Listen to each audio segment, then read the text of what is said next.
as a resident physician, how do I reduce the risk of being underwater when I go to sell my home? That's a great question. And the first thing that you probably already know is that there's no way to eliminate that risk. Like any investment, you're putting capital at play, you're planting that capital, and you're hoping that it grows. But not everything grows. It may die. And so you got to be okay with taking that risk, first of all. If you're not, then I'd say stay on the sidelines. It's probably a good time to be a renter. If you are comfortable, then there is a couple of things that you can do, not to eliminate, but to minimize that risk. And the first thing that I would tell you is to find a very good realtor. You want to have a conversation with that realtor, telling them the timeline you're going to be in the home and to discuss the exit strategies. And before you start looking for homes, especially if it's a short period of time, it should not be a romantic decision.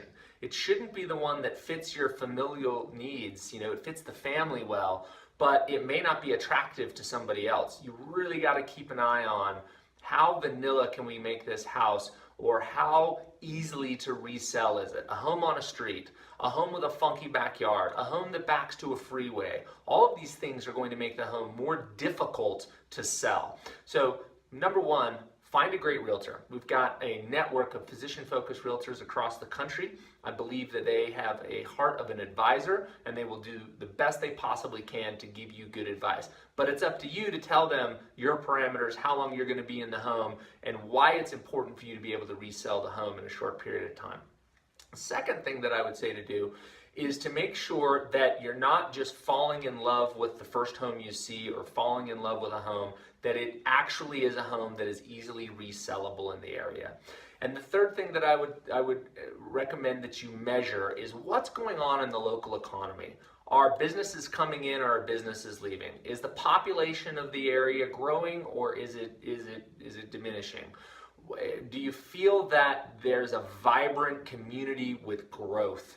And if you do, you're probably going to have a pretty good likelihood that that trajectory continues and you're going to be able to sell that home. Now, I think every investment should have a contingency exit plan.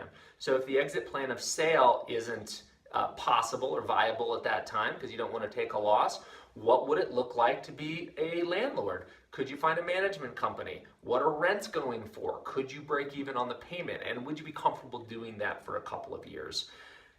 The old maxim in real estate is location, location, location. So make sure that you find some place that is attractive. If there's one thing you could do to probably diminish your chances of being able to sell for a profit, it's buying in a neighborhood that is diminishing. And you really want to take a look at that and the people that are in that neighborhood and the businesses that are in that neighborhood, and that will be probably the best advice I could give you.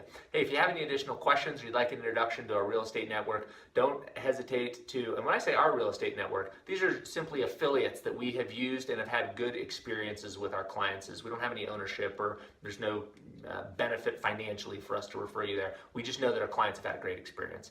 We'd be honored to take your call or email and invite you to reach out to us at your convenience. Thanks for listening.